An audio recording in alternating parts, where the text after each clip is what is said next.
అంబేద్కర్ గారు తగలబెట్టింది నిజమా కాదా? ఇది ప్రపంచం మొత్తానికి తెలుసు కదా, మీకు కూడా తెలుసా తెలవదా అనేది చెప్పాలి. అదే సందర్భంగా ఆయన బౌద్ధ మతంలోకి చేరింది నిజమా కాదా, మతం మారింది నిజమా కాదా, ఈ రెండు విషయాలకి మీరు సమాధానం చెప్పాలని నేను ఆర్ఎస్ఎస్ వాళ్ళని, బీజేపీ వాళ్ళని ఈ అంబేద్కర్ గారి జయంతి సందర్భంగా సూటిగా అడగదలుచుకున్నాం. ఇక్కడ హాజరైన అందరి తరఫున అడగదలుచుకున్నాం. కాబట్టి ఈ దేశంలో దళిత, ఆదివాసీ, శూద్రులకి ప్రధాన శత్రువుగా ఉన్నటువంటి మన ధర్మశాస్త్రాన్ని తగలబెట్టి తద్వారా ఈ దేశ ప్రజలందరికీ ఒక మార్గం సూచించి సోషలిజం కూడా ఈ దేశానికి ఒక ప్రత్యామ్నాయంగా ఏర్పడితే తప్పేంటి, దాన్ని కూడా మనం పాటిద్దాం అని చెప్పినటువంటి ఒక ఆధునిక ప్రజాస్వామిక వాది.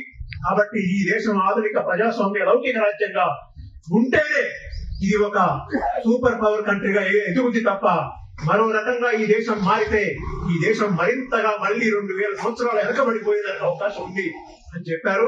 కాబట్టి కేవలం అంబేద్కర్ మీద వ్యక్తి పూజ పెంచుకొని ఆయనకి దండేసి దండం పెట్టి ఆ అంబేద్కర్ ని మనం ఏదో ఆయన మీద పూజ చేసేవాళ్ళుగా భక్తులుగా మారిపోతే అంబేద్కర్ ఆశయం నెరవేరదు.